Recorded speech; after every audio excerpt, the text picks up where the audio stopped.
Boa noite, professor Tonico. Boa noite a todos que acompanham o trabalho. Meu nome é Alexandre Aleixo e eu e o Lucas Tertuliano montamos esse vídeo para comentar um pouquinho sobre a parte de críticas ao Poder Executivo.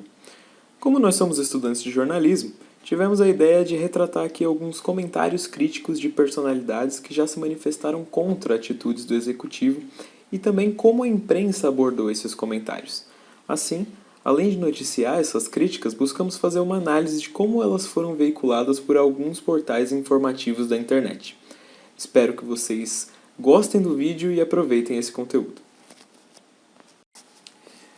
A gente começa com uma crítica ao Poder Executivo bem forte de uma grande figura da política brasileira, o senhor Eduardo Cunha. Em março de 2015, durante o mandato da Dilma Rousseff, o então presidente da Câmara dos Deputados disse: "A corrupção está no executivo e não no legislativo".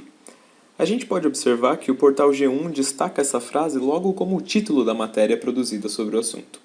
Mais para frente no texto, já no segundo parágrafo, a crítica é colocada de uma forma mais completa.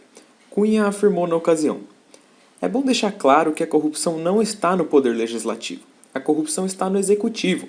Se eventualmente alguém no poder legislativo se aproveitou da situação para dar suporte político em troca de benefícios indevidos, é porque esses benefícios existiram pela falta de governança do poder executivo, que permitiu que a corrupção avançasse". A matéria ainda comenta, no terceiro parágrafo, que Eduardo Cunha estava sendo investigado porque foi citado na delação premiada do Alberto Youssef e disse que o político negava qualquer envolvimento em esquemas de corrupção. Hoje em dia é até irônico a gente ver ele falando isso sobre corrupção, porque um ano e meio depois, em outubro de 2016, ele foi preso preventivamente pela Operação Lava Jato e logo condenado a 15 anos de cadeia por corrupção passiva, lavagem de dinheiro e evasão de divisas, e segue preso até hoje. Encontra-se em prisão domiciliar por causa da pandemia de coronavírus. Depois, quem quiser conferir a notícia completa no G1, assim como todas as outras citadas e comentadas aqui, os links vão estar todos na descrição do vídeo para vocês acessarem.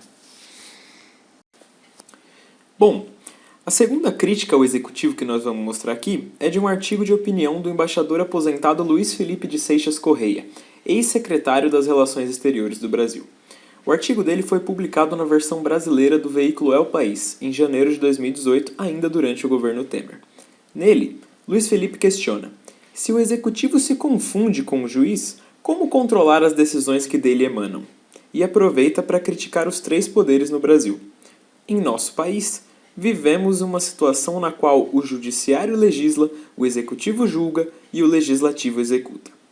Ele ainda critica fortemente o decreto de indulto de Natal concedido pelo ex-presidente Temer, chefe do executivo, que diminuía o tempo de reclusão de alguns criminosos e facilitava a possibilidade de perdão e pagamento de multas.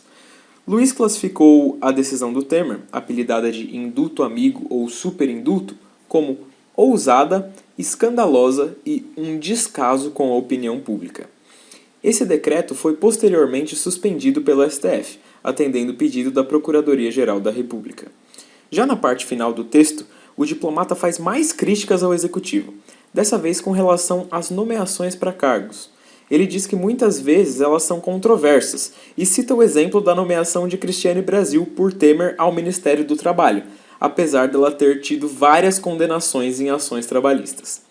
Luiz até sugere uma solução para esse tipo de problema, que seria a prática vetting, que funciona nos Estados Unidos. Nela, os cidadãos nomeados para altos cargos no governo são antes investigados para checar se estão ou não envolvidos em algum problema. A terceira crítica que a gente traz aqui parte novamente do poder legislativo contra o executivo, mas dessa vez a nível municipal. A notícia saiu no jornal Boa Vista, que apesar do nome nada tem a ver com a capital de Roraima. O veículo é um portal online regional de Erechim, no Rio Grande do Sul, e seu nome faz referência a um dos bairros da cidade. As informações são de outubro de 2018 e apontam que alguns vereadores, e não só aqueles que fazem oposição à prefeitura, reclamaram muito da falta de comunicação entre o legislativo e o executivo. Durante uma sessão, um dos parlamentares comentou: "Parece tão difícil chamar os vereadores para conversar e informar o que está sendo feito. Além da falta de projetos, o governo não está atendendo aos nossos requerimentos". Ele ainda sugeriu a criação de um grupo de trabalho no WhatsApp para facilitar essa ligação. Outro vereador questionou: Cadê o projeto do governo e a reforma administrativa que tanto prometeram? Não adianta ter dinheiro em caixa e não fazer nada. Um outro vereador ainda fez uma crítica mais incisiva. Acusou o vice-prefeito, que também faz parte do executivo, de não cumprir com sua palavra, dizendo que havia assumido o compromisso de executar uma obra, mas, abre aspas, até hoje nada foi feito, fecha aspas.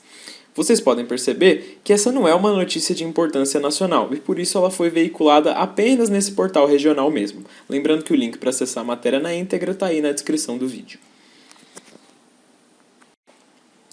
O quarto comentário é bem antigo, para mostrar que esse negócio de criticar o executivo não é de hoje. A notícia saiu numa revista online de consultoria jurídica em fevereiro de 2005 e destacou uma entrevista do Roberto Busato. Nela, o então presidente da OAB fez críticas duras ao Lula pelo seu número excessivo de medidas provisórias, que são basicamente providências que o presidente da República pode tomar e que valem como leis, mas apenas devem ou deveriam ser realizadas em caráter de urgência e relevância. Busato disse na ocasião que Lula descumpriu uma de suas promessas quando dizia que evitaria o uso de MPs caso vencesse as eleições, mas que na realidade já havia até ultrapassado o número do seu antecessor Fernando Henrique. O advogado ainda acrescentou um ponto bem interessante, defendendo que a edição dessas medidas provisórias atrapalha os próprios projetos de lei que o Executivo manda ao Congresso, que acabam retidos por estarem em segundo plano. Dessa forma, abre aspas, nem mesmo um projeto de lei de autoria do governo consegue tramitar de forma eficiente dentro do Congresso, pelo excesso de medidas provisórias. Fecha aspas.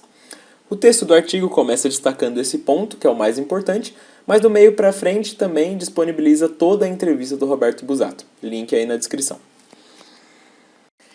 Enfim, a gente trouxe aqui algumas notícias mais antigas para fugir um pouco do óbvio e do contexto atual. Mas é claro que o que não faltam hoje em dia são críticas ao Poder Executivo, principalmente quando se tratam do governo federal brasileiro. Para conferir isso, basta abrir aí suas redes sociais que eu garanto que vai chover crítica. Mas é isso. Qualquer dúvida, estamos à disposição e esperamos que vocês tenham gostado e curtido essa parte do trabalho. Até mais!